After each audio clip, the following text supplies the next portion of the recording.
Hey guys, this is Mary with Sharing Kindergarten, and I'm so happy to be here with you today. Before I get started, I just want to make sure you know that you guys are all going to get this handout at the end with clickable links. So I really want you guys to be able to listen to what I'm talking about and kind of get some experience with it. And don't worry about the links. I'm going to give them all to you. And plus, it's good to walk away with something. So they're all going to be right here for you. It's Christmas. It's the holidays. I know some of our brains are fried. My brain is fried. So they're all going to be listed for you. The other thing is, in this box right here, I have an exclusive freebie that I made just for you. So hold on to the end so we can get there for you, okay? Now, one random thing is I can't see me on screen, so I'm hoping you can see me just clear. But we're going to have fun today anyway, because today we're going to be talking about reading comprehension. So here's the big thing. We want our reading comprehension in our classroom to be really fun and engaging. And sometimes that's hard. So today we're going to talk about ways that we can teach it, ways that we can review it, and how we can assess it. But don't worry, we're going to make it a lot of fun. So what I did was I started taking, when I started talking about this session, I started taking down the list of maybe Common Core. I know that's a bad word nowadays for some of us, but I took all the standards we have written. Now, if your state's like my state, we still use the same standards. We just have them reworded a little bit. So I tried to take generic ones that were pretty common for everybody. So I'm sure most of us kindergarten teachers know exactly what these say. These are reading comprehension standards, and they're kind of critical. This is what we're doing when we're teaching our kids to read. Now, here's the one big takeaway I want you to understand.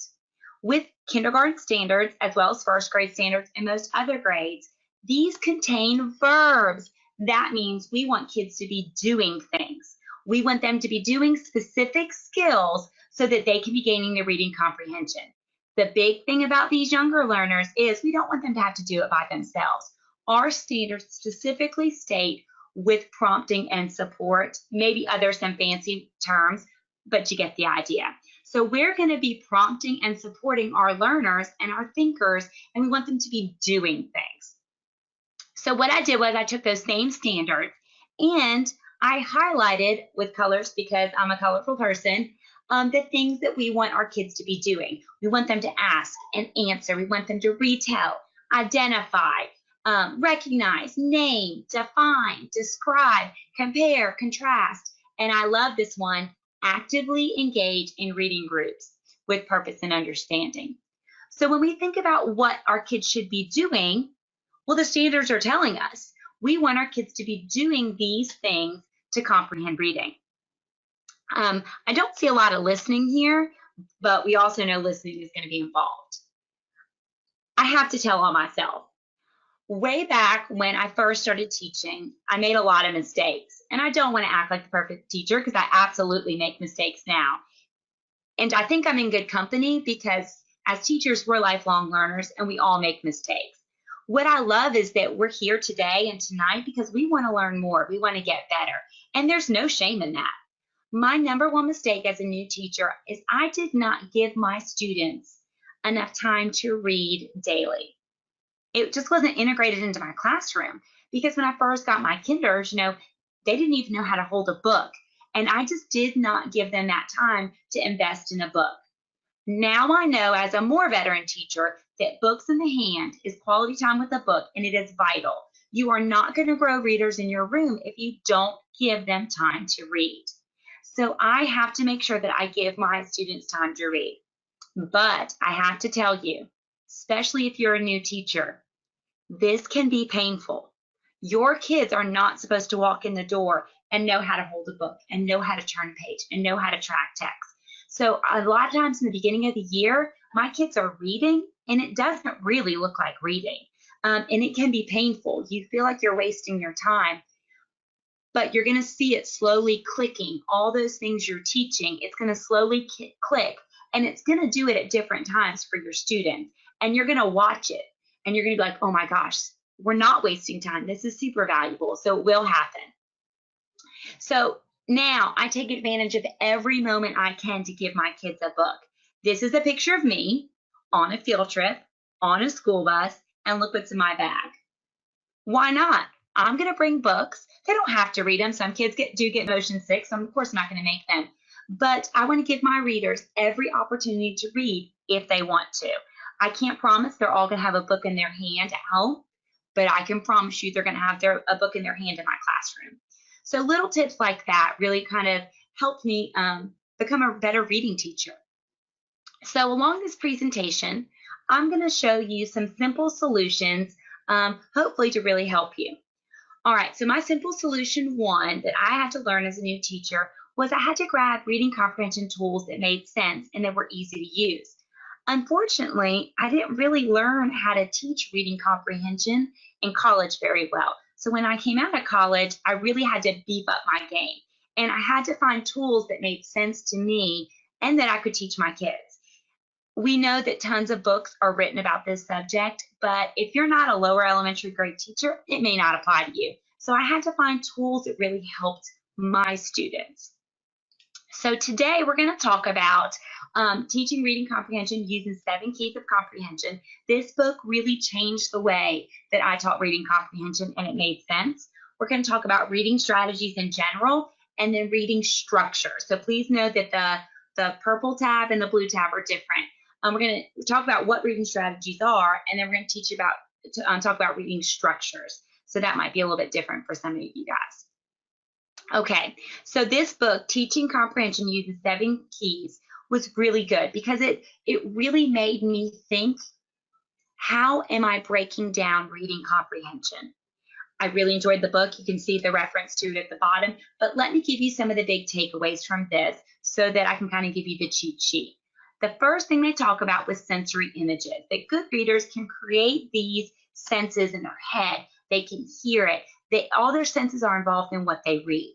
And we know this is huge for little learners. While we're reading them a story, especially while they're listening, they're creating a picture in their head.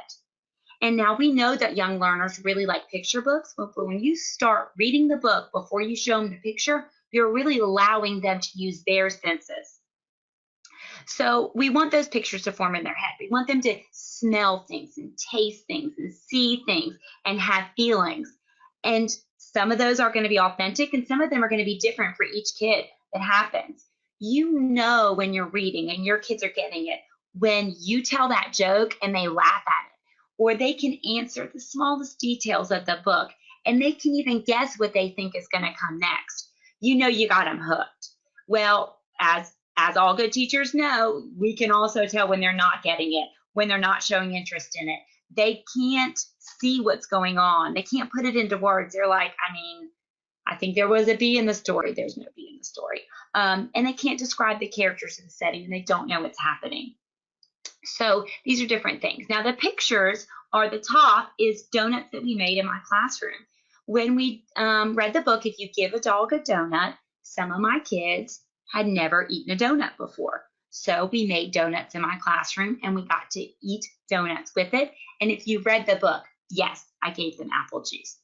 The bottom shows when we made little mini apple pies. We were reading about the different parts of apples and how they grow. And so we took apples and we broke them down and we made apple pies. Then when we read stories that had to do with the smell of apples cooking and different things like that, my kids could pull those activities we did in the classroom so that the story made more sense.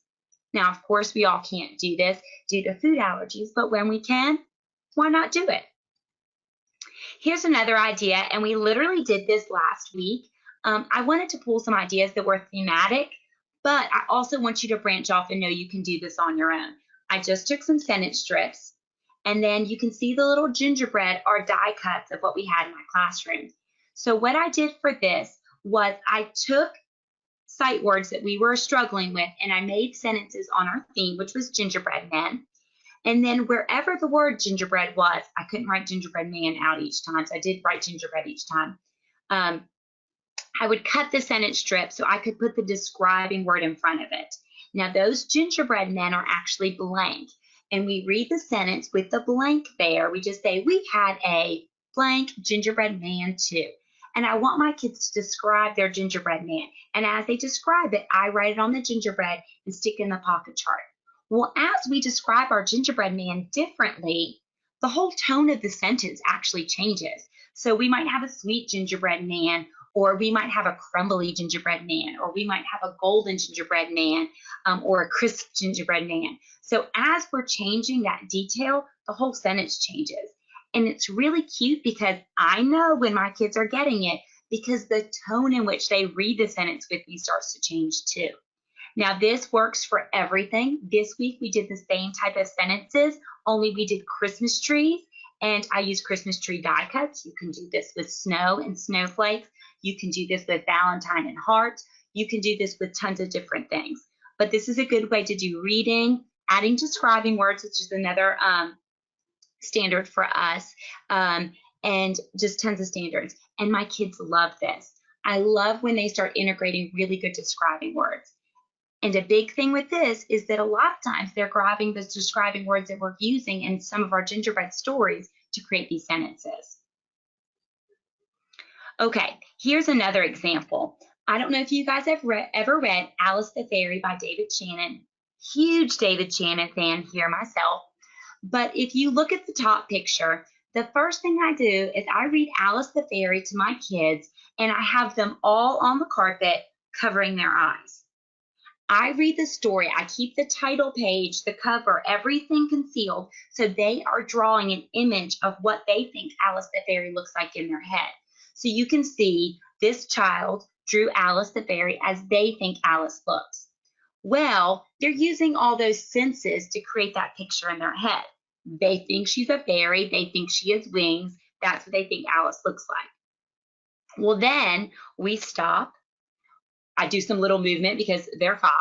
And then we read Alice the Fairy again. And this time I show them the pictures, the actual example that's given, and they can see what Alice actually looks like. So if you can see the other picture, Alice has wings, but she's actually not a fairy. She's actually a real girl who's pretending to be a fairy. So it's just a really cool little book, and it makes us really think about the job of the illustrator and how that illustrator changed everything for that story. There's also a really good use of our senses. So when we went to go do writing, my kids had to write about it. They said, Alice the Fairy is about a girl who thinks she is a fairy. Is Alice a real fairy? How do you know? Now, some of my kids really comprehended that story, and they really got that, no, Alice was just a little girl pretending. Some of my kids were like, well, maybe she really was a fairy. But this student wrote, no, she is not a real fairy because she turned off the lights when she said she was invisible. And that's just an element that happened with the story. So that's a very key detail in the story. And I can tell that that learner really got the lesson behind that. So when you find really good visually appealing books, try to let your class put those pictures in their heads and just see if they're right or not. They don't always have to be exactly correct to be getting what's going on. Another simple solution, if you haven't figured it out, is I want you to remember that there's a reading and writing connection. So you want to connect reading and writing a lot. I know this webinar is a lot about reading comprehension, but you're going to see my kids do a lot of writing too, because that way I can really see that they understand it.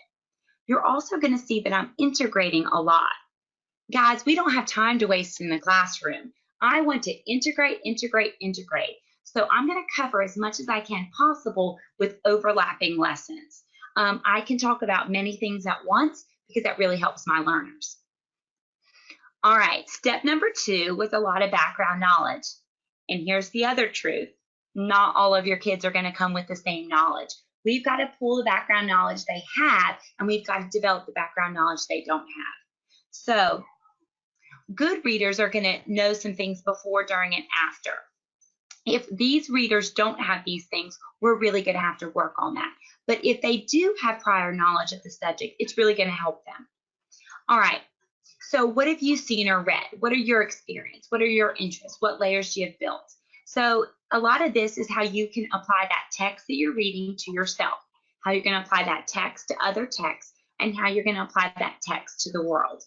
I have seen it that it's much easier for readers to apply that text to themselves, and they've really got to be able to see how it affects them before they can compare maybe 2 texts or say what that text means to other things outside. But I love what the book said about this. It says background knowledge is like the Velcro. It helps new information to adhere. All right, so some examples of background knowledge, and I picked this one purposely because I know we were on day 90 today. Down south, I'm in Georgia, so we started a little bit early, but we are on day 90, so the 100th day is coming. So we read some 100-day books, and we talked about what was good to have a 100 of and what was maybe bad to have 100 of. And we read about that for a little bit. And then I asked my kids to write about what they would want to have 100 of. So they're going to apply the text to themselves. So you can see in the first picture, I would want 100 cats because cats are so cute. Well, somebody might want 100 cats, but somebody else might not want. My husband's allergic to cats, so that would be a nightmare for us. You can see on the bottom, this kid said, I would want $100 and I would buy lots of Funyuns. So they would take that $100 and they would buy Funyuns. They're connecting that to themselves. So another simple solution is get books that your kids are excited about. This really hooks them. This integrates a lot for them and it makes them engaged. So what I've noticed is that in a world where we can't compete with technology sometimes, Mary Amoson is not an iPad game. I am not going to keep their attention every second of every day. They have to know how to sit and wait sometimes. And not all 5- and 6-year-olds like that. But in a world that maybe isn't as exciting as an app or a TV show, books can really hook them. And my favorite is when they don't pay attention and they see me start a book and their eyes turn, their body turns, and they are hooked. I got them. And listen, once you get them with that hook, you can do all kinds of magic. So here's a story. If you're a teacher that teaches younger grades, maybe you've heard of it. It's Creepy Pair of Underwear by Aaron Reynolds. Fantastic book. And the idea was actually inspired by a younger child. So I love that as well. But lots of kids have background knowledge about creepy underwear, right? So that's something they might, let me rephrase that. They have background knowledge about underwear. They might not think it's creepy, but they definitely have background knowledge about underwear. Underwear is supposed to be silly. So we're going to change this concept to creepy and hook them. So you can see that we did some rhyming words matching with it. We played this game. We're going to talk more about the games in a little bit. We made some art projects that made the underwear turn creepy, and we even did like a little STEM activity with it. But now I just took that book, I integrated it across as many subjects as I could, and I've got them hooked. I mean, they're in there deep now. They're going to be using words from the story. They're going to be thinking about that underwear that we made to generate that background knowledge. Okay, so now we're going to write about it. So right here, we want to see how they could have solved the problem. So this is going to be how, if they were in the story, how they could solve this problem in there. So 3 different solutions. So in this story, Jasper, he could put them in the mail. That's what the first one says. Or he could put them in the hole. That's what the second one says. And he can put them in the, and they forgot that one. So those are different things that happened in the story. Some of my kids are like, this is exactly what the text says. And then some of my kids like to branch off and see how they could solve the problem themselves. So you can see how they can remember specific details, or they could connect that text to what they would want to do. So another thing we can do is we can compare a text to a text. So we took Creepy Carrots, which was the first book in the series, and Creepy Pair of Underwear, which is the second book, and we used a Venn diagram. Now, my kids, even the smartest kids, can't remember every detail, so I actually had a researcher off to the side for Creepy Underwear and a researcher off to the side for Creepy Carrots. And when we would hold up a picture of what happened in the story, if they weren't sure if maybe a hamper was in that story, they could flip through with prompting and support, figure out if a hamper was in the other story. So they could compare them and contrast them this way. But this is great because now they're comparing the text to the text. Sometimes this is easier, sometimes this is harder. For these 2 books, it really, really worked. The third component of reading comprehension is questioning. And I feel like the more we teach, the better with the questioning we get, because we kind of already know some of the misconceptions our kids are going to have, and we also kind of know how to steer that car down that road. So I did learn early on as well to start asking them some of the questions before I read the story, so they kind of know what to be looking for, especially if they don't have as much background knowledge. And once they kind of know you're questioning, they know what you're going to ask them, like who's the author, who's the illustrator, or what happened first, what's the main idea of the story. The big one is, why do you think the author wrote this story? Keep that thought in your head. Why reread it? I want you to be thinking of what purpose did the author have for writing the story? Do they want to inform us? Do they want to persuade us? Did they, just different things like that. So you're going to focus their attention on kind of where you want them to go. I don't give them all of these questions all at once. We work on different ones at a time. And then once we kind of build up several, I'll show you what we do next. All right, so we want to strengthen their understanding. We want them to think about things, and we want them to be interacting. A lot of times, if I kind of lose my way, I go back down to pre-K and I see what a pre-K teacher or like a preschool teacher does with a story. I've got to remember to talk about that title page. I've got to start talking about predictions with the cover, different things about it that I might sometimes forget. Also, don't forget, is it fiction or nonfiction? Those are always great things to throw in. Characters, setting, lots of different things you can go to. And when you start losing your way, hey, ask to sit in on story time on another teacher, because every teacher does this differently. And all of those are tools that you can add to your little tool belt for reading comprehension.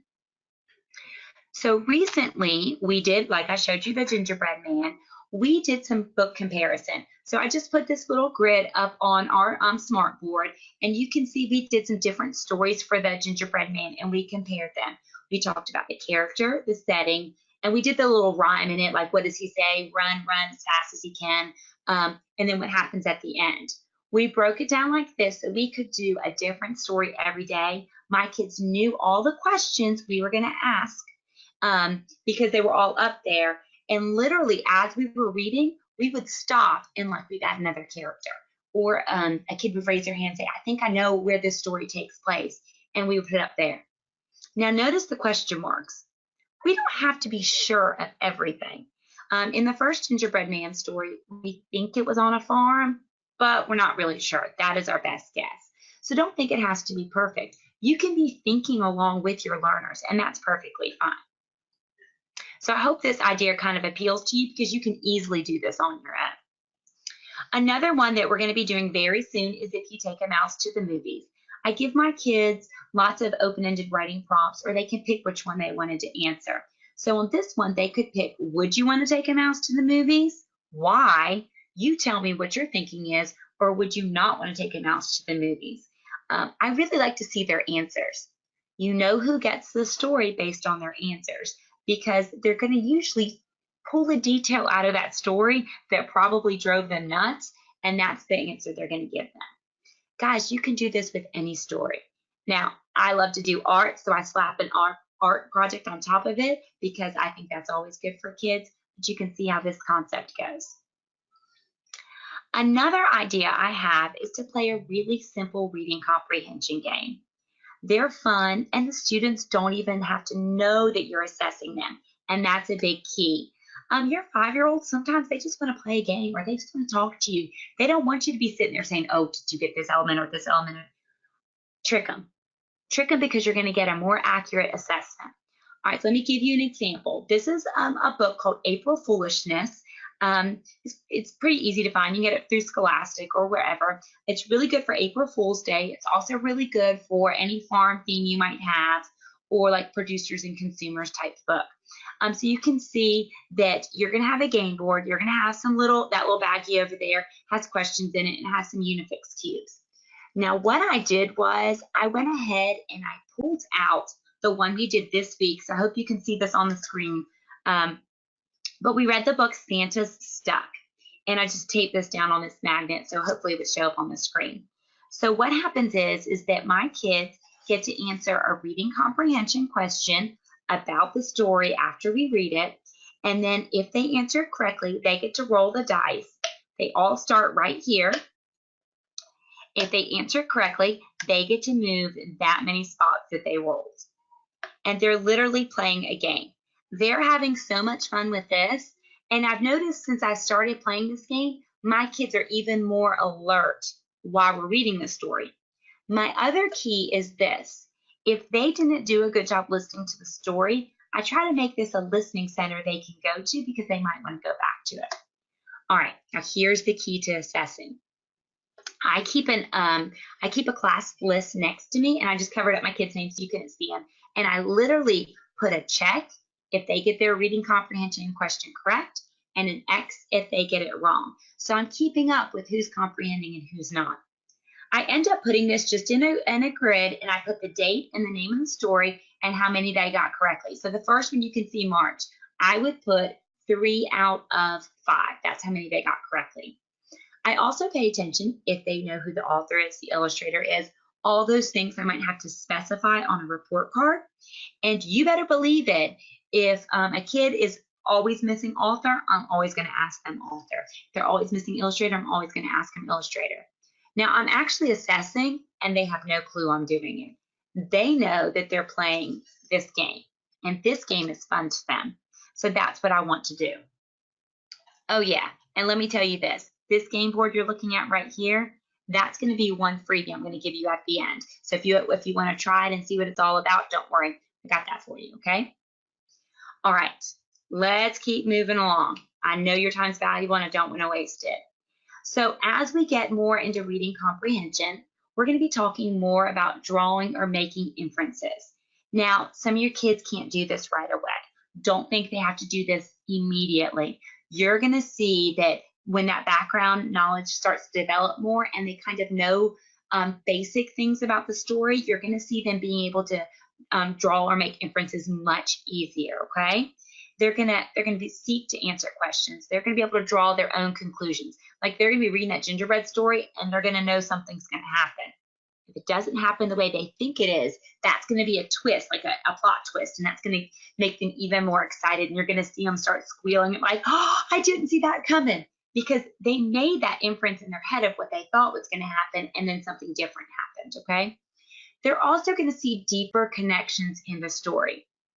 Now, I remember in high school and college, we would read these novels. I'm going to give you an example, The Great Gatsby, and they would talk about that billboard with the eyes, and I didn't get it. And my teacher was like, that's the eyes of God looking down on you. And I was like, I don't think it is. I did not have a great interpretation of that book. I didn't get that inference. That went way over my head. So think about that on a lower level for kids. Okay. So this is going to sound crazy, but if you don't know, I kind of am crazy. Here's another book by David Shannon called Bugs in My Hair.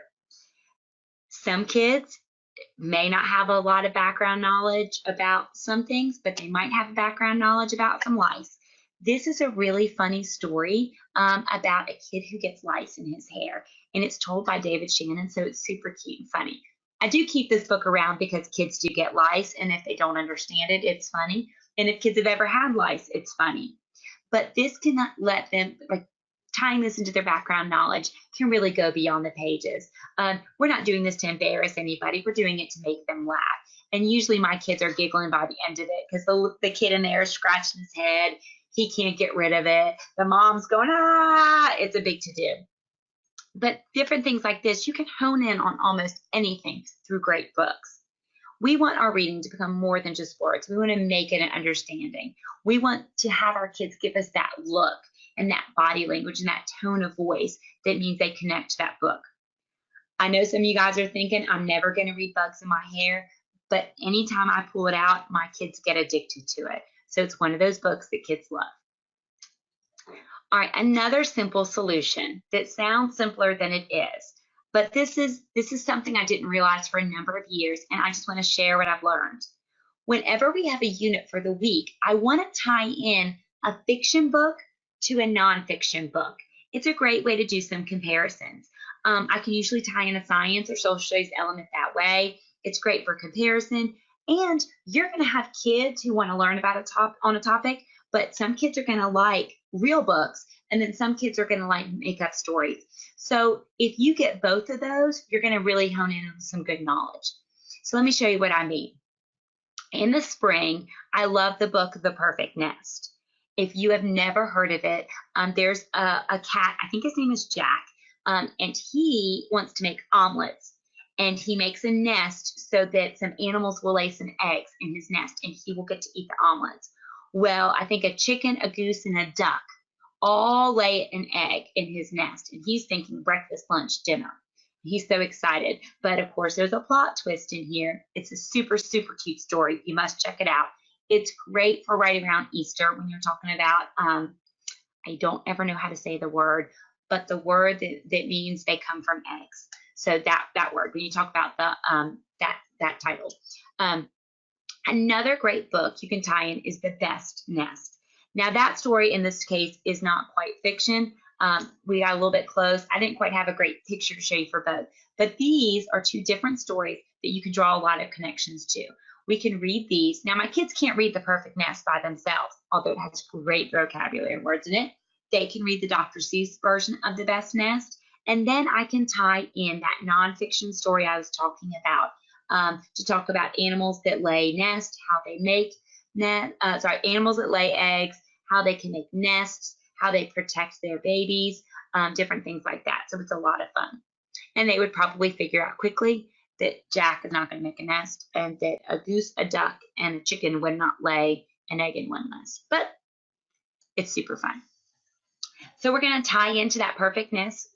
I can't talk today, I'm sorry. That perfect nest story.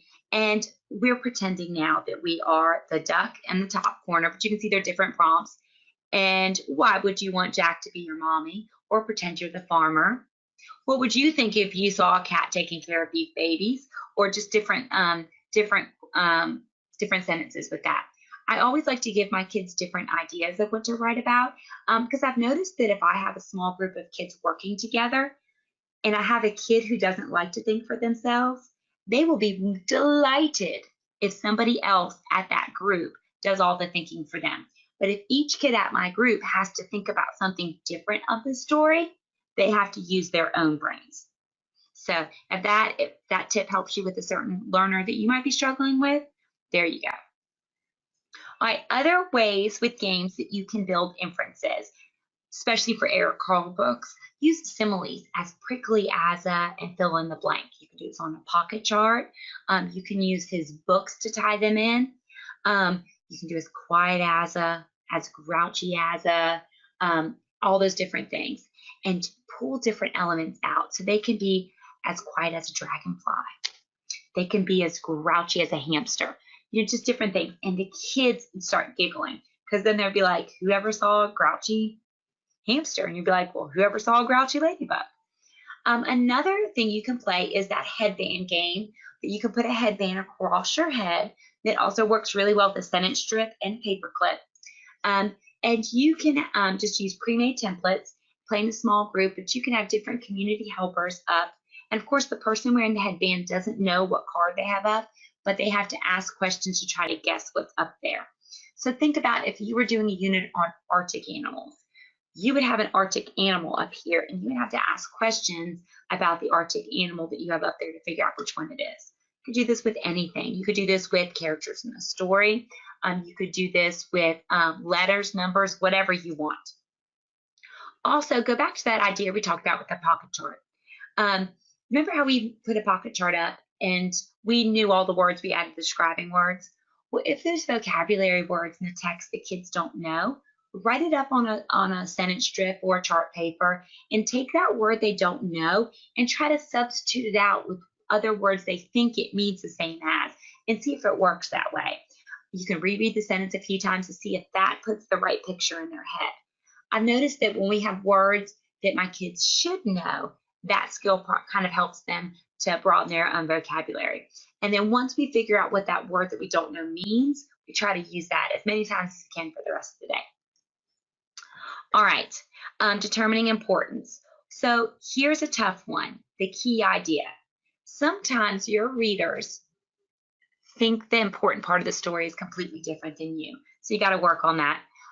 They can't always understand what is important from what's not important. So you got to work on this as you read. And I always think of this with math word problems. How many times in math do they say, like, throw out the stuff you don't need? And then you're like, guys, I have no clue what you're talking about. I think we need it all.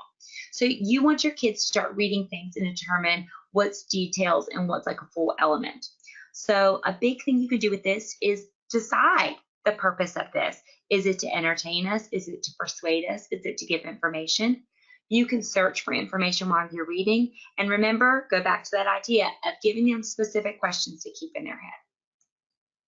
So we read If You Give a Moose a Muffin, and I had my students draw a picture about what they wrote. And I did this because our standard was, could they draw a picture or write? So we wanted to see who could do what, because, hey, report card assessment. And what is your favorite part about the story? I want to see if they could pull out a key element. Now, their favorite part might not be my favorite part, might not be the key part, but in our conversations, we can try to figure out what it is. And this kid said, I like the moose. That, of course, did not help me, but I understood that the kid could write a sentence, and they just like the moose. So games can help us also determine importance. We can make a T-chart, and we can put things in the story that we thought were important and were not important, kind of to sort out our thoughts. We can also do those with fiction and nonfiction, fiction and character versus character and character versus setting. They can match pictures. You're going to have to do this a lot with pictures. You saw before when I did my creepy pair of underwear, I had some words in there, but I really had a picture word combination. So that kind of helps a little bit. You can play a fact or fiction game. I have an example coming up. Or we do this a lot. Think back to Chick-fil-A. If you don't have a Chick-fil-A, I'm sorry, but Chick-fil-A Happy Meals a few years ago, they would have these books that said true or false. And you can buy them at Scholastic all the time. It's just a true and false book. And they're maybe about pets. And it gives you a statement. Is this a cat can run faster than a dog? And then I'd have my kids stand up if they think that's true, or sit down if they think that's false. And then when you flip the page in the book, it tells you if it's true or false and then why. That's a great way to really talk about true and false, or if it's true or not. So we read this book, Tooth Trouble, and we do this around, I want to say January, kind of leading into February. It could be either one. And it's a really cute book. It is a fictional story about a walrus who has a tooth problem. So Arctic, Antarctic animals, and then going into dental health. And we want to filter out what were facts from this story. So what was the truth? So things that a walrus could do versus things that a walrus could not do. So different things in here that told us, well, we said that walruses can eat clams and shells, but walrus cubs don't live with their mothers if they're boys. So that was something when we read some nonfiction stories that we said, oh no, the character in the story was a boy and he would never live with his mother because boys live all together in one herd. Another thing that was false was that walruses don't go to the dentist. They don't have dentists. They're animals. And for sure, a kid in my class will always say, but if they're at the zoo, they have dentists that come see them. And then we can talk about that as well. So I love the discussions that these prompt. All right, another key element in comprehension is synthesizing. Good readers can track their thinking as it evolves during the reading to get the overall meaning. They can come in thinking one thing and it can change. This is much higher order, so sometimes this can be more difficult as well. If your kids aren't doing it at this time of the year, it's okay. Don't stress about that. When I first read that, I remember thinking, my kids can never do that. They're too little. But when I read more about what it was, they can retell important details. They can summarize things. It can be words or pictures, and they can kind of tell you what the story was about. My kids are really good at doing that verbally, but maybe probably not completely written. We have to work on that. So one of the ways I help them by doing this is a lot of sequencing. And once we sequence the story with prompting and support, so remember, prompting and support is huge, we could kind of tell the story. And a lot of good things happened when I started using the Lord Numeroff books, and they would go in that circle. And then they could be like, oh my gosh, well then you know what's going to happen if you give that dog the donut? Well, it's going to happen all over again, the same as then. And you're like, I bet it is. So you can kind of see some of that synthesizing happening there. Another simple solution I had to learn was teaching reading strategies. So we talked about the 7 comprehension things. I'm going to go back over. That's 6. We got one more, and then know those reading strategies are coming. But number 7 was strategies. When I started teaching, I didn't really know a lot about reading strategies. I just thought you taught them how to read and then they read. And then I realized, oh no, there's a whole different world to teaching reading. And different kids learn reading different ways. And so you want to give them a whole bunch of strategies so they can become better. So this is why next we're going to go into strategies, okay? So reading is like driving a car down a road. When you stop comprehending, you're going to veer off that road. So we want to teach our kids what they need to do when they happen to start veering off and they're not understanding. So I teach my kids, when that voice in your head changes and you can't hear what's happening in the story, you got to stop. Like when those pictures stop coming in your head and you can't see the story, you have to stop. When your mind is wandering, you got to stop. Now, for some kids, their mind just wanders, and we just got to try to hone it in. When you can't remember what you just read, you got to stop. When you're not asking and answering questions as you go, you got to stop. And when you can't keep track of characters, you got to stop. And my example is we read some book in college. I think it was Of Mice and Men. And I think it was a Russian story. There were so many characters and they called them all different names. I put the book down and then picked it back up. I had no clue what was happening. The characters had long names. They had 15 names. I was done. I couldn't keep track of who was what and what they were doing. Same thing with your kids in your classroom. So here's a very simple list of just tools that you can use. So if nothing else, you can jot these down of just simple fixing up tools when they get stopped that they need to start doing. And a lot of these you can see are things that you've been teaching them with these 7 steps anyway. So we want them to kind of work this out. Another big one for me was I had to learn how to stop working harder than my students. I wanted it so bad, and I still want it so bad. I had to stop doing the work for them. You can't track text for every kid in your room. You have to teach them how to track the text. You can't turn the page for every kid in your room. You have to teach them how to turn the page. Just like all those things, you have to teach your kids how to learn. So what I found was that, I should say it this way, my county went to a different structure for reading. We have no reading series, no writing series, no math series, no series. And we have standards that we teach. And we went to a structure that was required, and it was called Daily 5. And we teach our kids how to be responsible for their learning. And I went from work, to I'm going to show you how to learn. I'm going to teach you how to learn. And then you're going to meet me in the middle, and we're going to work on this together, if that makes any sense. So what my county did was we went to this structure called the Daily 5, and it is kind of like guided reading. So I teach my students how to read to themselves. No, it's not perfect, nor is it supposed to be yet. We're working on it. How to read to others, how to work on writing, do word work, and listen to reading. So those are the 5 major structures. And then once my kids know how to do these things, they do them. And I know that's hard for me to say in kindergarten, and then you'd be like, what do you mean? They do these things as a structure while we're doing guided reading.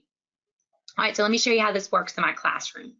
So this is my choice board that we go to, and every color is a different table in my room. So I have a yellow table, I have an orange table, I have a blue table, I have a green table. Read to someone, you can see that they're partnered up with somebody, and word work is purple. They have a little magnet with their name on it, and they take their magnet and they put it where they go. Now, in my room, only 4 kids can sit at a table because that's all the room they have. My kids make self-selected choices to go to where they need to go to get their learning done. Because I've set up this structure, no, I do not say go to yellow, go to orange, go to blue, go to green. I teach them the structure, and when I first teach it to them, I cover up that little blue part that says teacher, and I teach them how to rotate through everything. We do this in the first week in October, and this is after they kind of know how to write their name and do a cut and sort and very basics. And then I show them how to be responsible for their learning. This may seem very complicated. It's actually not. It saves me so much time and energy. This is another way you can do it. You can do this with clips. So if you wanted to do it like a center time chart, you can do it that way as well. Some people prefer that. But I give each one of my kids this necklace, and it has everything that they can go to. I actually run 8 stations. That's a different beast. We'll get to a different day. But as my kids complete each task, they take a vis-a-vis marker and they check themselves off, and then they know the objects or that they need to finish that day, or what they've already done. At the end of that daily 5, I talk to them, I do a little conference with them, and we'll write it down.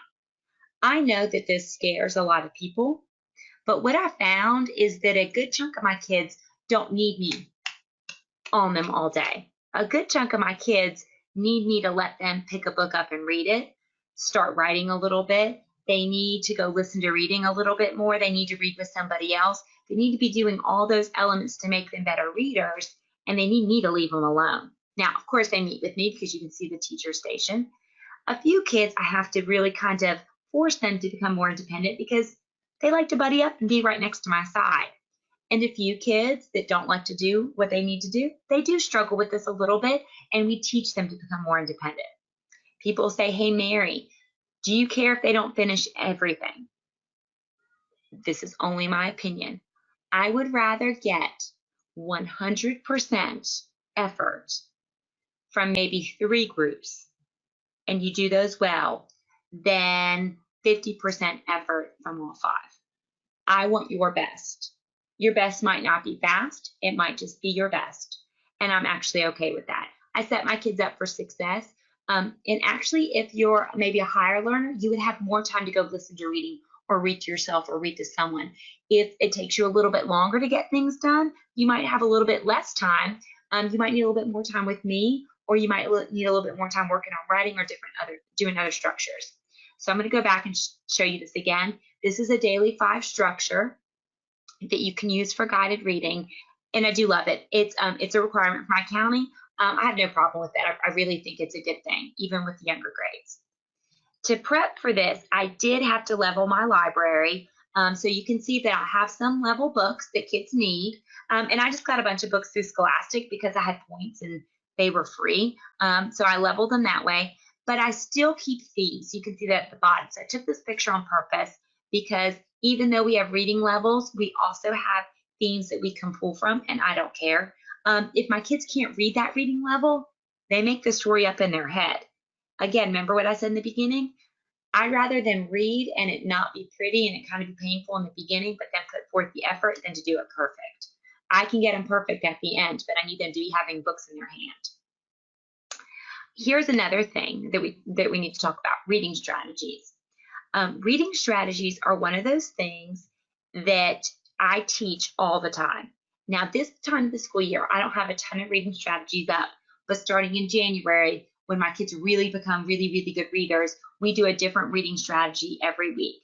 Now, a lot of people say, where did you get these from? These are a freebie that I give out in my newsletter, so it's on that ending sheet, and I'll show you exactly how I use them. I print 2 copies out, and 1 copy is in black and white. So you can see the Cover It Up and the Chunky Monkey are in black and white. So they're on my board displayed. When I teach the reading strategy like Eagle Eye, I place the colored version and I tape it on top. So I teach it and I tape it on top, and we talk about what it means so my kids can refer to that. So you can see right now I taught Eagle Eye and cross check. Well, I want all the other strategies up there because different learners might have had a one-on-one with me or a small group, and we might have gotten to that strategy, but I didn't teach it to everybody yet. So I still want them to be able to access it. Plus, sometimes when you're doing guided reading with some kids, you might realize that that kid needs maybe the Covered Up strategy, and you just haven't taught it yet. Well, I don't want to have to go dig something out. I'll be able to say, hey, let's look right here real quick. You see this right here? Let's try this. Let's cover up this piece. Let's cover up this piece. How does that help you? Let me see if we can do that together. So I leave all of these black and white, and then as I teach them, I put the colored version up so we can refer to it all year. That really helps my learners a lot. Plus, it helps me be accountable for teaching all those strategies. If I get lost along the way, I'm like, oh my gosh, I need to teach Stretchy Snake. For some reason, maybe we had the flu that week, so I haven't gotten to that one yet. Now, I put some of those strategies out with a little card in front of the readers. As they're reading the little books, they can pull that strategy out and have it right in front of them. That also gives us a talk about it moment. I can say, we're going to read this reader. Now remember, I want you to look carefully at those letters and words as you're reading it. That's your strategy. Or I might say, hey, do you remember what strategy you're working on? And they can say, I'm going to be looking at the letters and words. You're right, buddy. I'll put this right here. And that reader right there is a Saxon phonics reader, in case you're wondering. Another simple solution is to plan to integrate books and reading into your week. Sometimes it takes effort, but your first year teaching, when you have your lesson planner, even if it's that paper copy, jot down book ideas as you go. And if you go to your bookshelf and you pull out a book that you don't think is perfect now, flip to your planner and write that title down off to the side, or think about where you could integrate it to save you time later. When you integrate great books into your reading units, the kids love it so much. Here's a great example. This is a series of books that I think are incredible. I know 2 of them are on Storyline Online. The bottom one, How I Met My Monster, was brand new this October, so you might not have even seen that one yet. But I do these in October for Halloween. And you can see that it's I Need My Monster, Hey, That's My Monster. So we talk about monsters, and this little boy loves his monster, and he doesn't want to give up his monster. It's a really cute story. So I saw these titles and was like, oh, these illustrations are beautiful. I read it to my own children, and they were not scared at all. They thought it was the funniest thing ever, and they loved it. So I went to my lesson plan book, and I jotted these titles down for October, and I was like, I got to get back to that. I got to somehow integrate that into my learning. Another thing you can grab absolutely free is the scope and sequence that I do.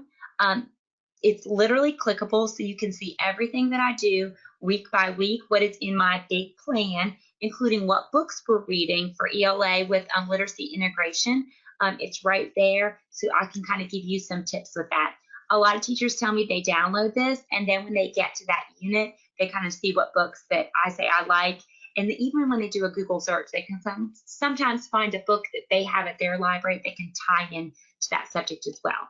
This is not about you buying a book. This is about using the books you already have to grab that attention for your kids. And a great freebie idea I want to share with you. This is an oldie but a goodie. It's called Bingo Baker, and it's great for vocabulary because we haven't really talked about vocabulary, and that's a huge part of reading. So this is a freebie that you can go to. The Bingo Baker is a link. And then I made this one for the napping house. I pulled some words out of the napping house that I thought were really great vocabulary words. Not just cat, but dozing, dreaming, granny, child, snoozing, sleeping, snoring, all those words. And I created these bingo cards. So what you do with Bingo Baker is you put, I don't think it's 25, I think it's 24 because the free space, into the thing, and it gives you so many bingo card options instantly. And then you can see if you go to the Bingo Baker /view/ that number, it's going to let you access the one for the napping house that I made. So this is just a great way. Once you read the story, you guys can put out this little bingo game, and you guys can be using your phonics to decode these words and talking about what they mean. You can even go back to that idea of filling in different words for that word to see if it matches it, if that's what that word means, to work on that vocabulary. So that's just a freebie resource. It's not perfect, but I think it's a really good one that you can use. And I think that you're really going to love it because, you know, free's for me. All right, guys. That was a lot of talking, and I hope that was good listening for you. Don't forget to get those questions in so I can answer them, but I wanted to remind you of 2 things. First, you're going to get this handout, and I added an exclusive freebie to it. So what your freebie is these cards for reading comprehension right here. So these are different elements of the story that you're going to talk about. And as you talk about these elements, you can cut them out and add them to a dice. And then when you read the story and only add the ones you talked about to your dice, you're going to roll this, and it landed at the author is. So then you're going to roll this, and you're going to say, the author is, somebody tell me who the author is. And then another kid's going to get the dice, and they're going to roll it, and they're going to say, this book is about, or this book is fiction or nonfiction. This book was the same, or there's a connection to me with the book. So I tried to make this really picture rich. Once you've taught all these elements, you're going to pull out the ones that you think your kids need to learn the most. So this is going to be a free download that you're going to grab to add to your little dice. And let me show you where it is. It's going to say this exclusive freebie for reading comprehension dice, and it's going to be right here. Just click on that. It should take you there. And I might need to update that link because it looks like it broke a little bit, but if you type that in, it will go there, okay? And you can grab that, as well as all these blue cards are the exact things I showed you, and they're clickable links to take you right there, so you don't have to try to figure it out.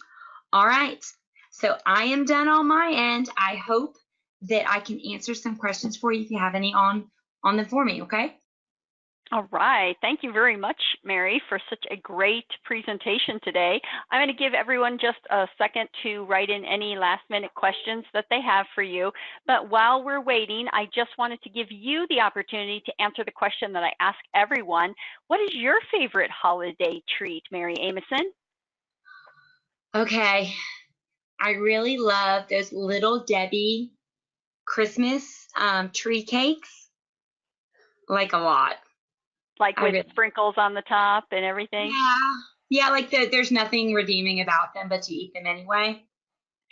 Nobody wrote that in there. You're the only one, so that is so great. All right, a lot of people are just giving comments about how great this webinar was for them, so that is wonderful. So much love coming your way. But there is one question here. How long do you run your daily 5 centers for? Oh, perfect. That's a great question. So we do it for about an hour every morning. I used to do it for an hour and 15 minutes, but we had a schedule change and we got chunked out. My kids love it. So after the hour is over, they're usually like, oh, we don't want to end, but we got to build them up for it. So I think an hour is great. I do know that when I say it's open choice, that is a very foreign concept to a lot of people. But when I tell you that I am only dealing with a few behavior problems instead of telling 18 kids or 24 kids when to rotate, it literally is the calmest, quietest, soothing part of the day. All right. People want to know, how often do you switch your center activities? Oh, that's a great question as well. So, so we do daily 5, like the choice board. Now, a lot of people, especially when the daily 5 kind of really became popular, they said they would change them every week. I do them daily, but only because I don't have very long activities that are at each one. So like they would do like a writing activity or like a cut and sort. So it's nothing that would take them an excruciating long amount of time. And I just do that because my kids don't have awesome attention spans. I know other teachers in other grade levels, they'll change theirs out once a week. And that's fine too. What I think is that you have to try to find meaningful activities that make your learners successful and that work with your schedule. So however that looks for you, and if it's good for kids, it's good. That's fantastic advice. Now, Mary uses ESGI, and she wants you to know that if you want a free trial of ESGI, just sign up on our website, esgisoftware.com, 60-day free trial using promo code SHARING K. Don't forget to put that promo code in because it gets you that 60-day free trial. If you've tried ESGI in the past, please check out all of the new features that we have with over 1,000 custom assessments that are already in the program, ready to go. And listen, guys, like I truly use ESGI. I cannot say enough great things about it. It's like my whole grade level uses it now, and it was so successful for us. Our whole county uses it now. So hugeness. I'm so excited for those people who just won that. It's going to change your life. Fabulous. Don't forget, promo code SHARING-K. And don't forget to follow ESGI's YouTube channel to watch any of our previous webinars. We have them every month, so we hope you join us next month. Thanks again to Mary. We really appreciate it. And everyone, have a great holiday season.